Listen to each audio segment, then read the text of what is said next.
jang nyamaneh kunaon ngajodog wae jiga ieu manu piit heuh. Keur pararusi ngaing wae euy. Sok atuh aya naon carita-carita lamun aya masalah teh carita ka ua. Ulah ngajodog wae jiga tunggul sia teh. Kieu teh wae aing pusing teh. Jangkungna urang geus ngajangkungan leuwih ti indung urang. Sedangkan perjuangan urang can sajangkung perjuangan indung urang. Aing sedih wae euy. Urang can bisa ngabagiakeun kolot urang jeung komo deui ka indung. Yeuh jang lamun maneh ngarasa can bisa ngabagjakeun kolot. Ku ayeuna maneh cicing di imah daek beberes mantuan kolot. Kolot mah geus bagja, geus bunga. Teu kudu maneh ayeuna kudu heueuh misalna neangan gawe bere itu henteu.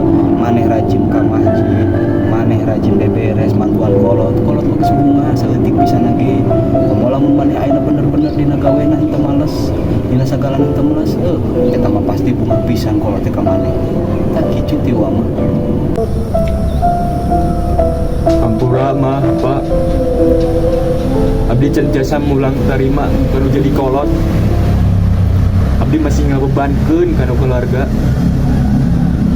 Doakeun abdi meh biasa sukses, meh biasa ngabanggakeun mama sareng bapa, ngangkat derajat mama sareng bapa.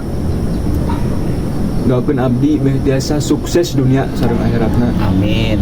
Ngabagiakeun mama sareng bapa di dunia atau di akhiratna. Amin. Rabi mah Pak.